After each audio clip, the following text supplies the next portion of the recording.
Today, I'm authorizing the release of 1 million barrels per day for the next 6 months, over 180 million barrels for the from the Strategic Petroleum Reserve. This is a wartime bridge to increase oil supply until production ramps up later this year.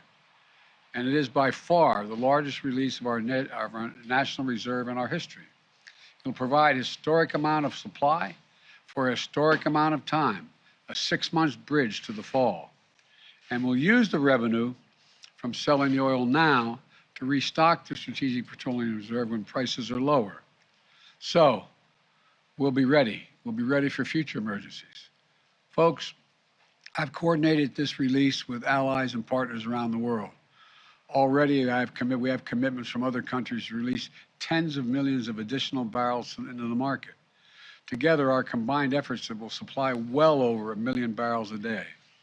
Nations coming together to deny Putin the ability to weaponize his energy resources against American families and families and democracies around the world. Now, for the first part of my plan is about meeting an immediate crisis. The second part is about declaring real American energy independence in the long term so that we never have to deal with this problem again. Ultimately, we and the whole world need to reduce our dependence on fossil fuels altogether. We need to choose long-term security over energy and climate vulnerability. We need to double down on our commitment to clean energy and tackling the climate crisis with our partners and allies around the world.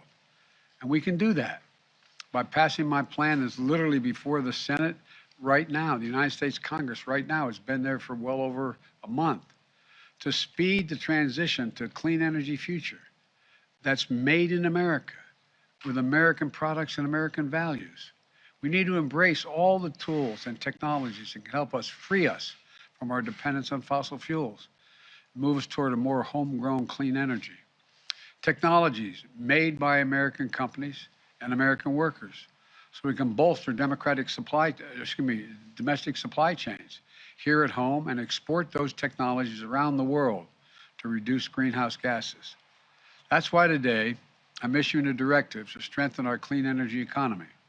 I'm going to use the Defense Production Act to secure American supply chains for the critical materials that go into batteries for electric vehicles and the storage of renewable energy, lithium, graphite, nickel, and so much more.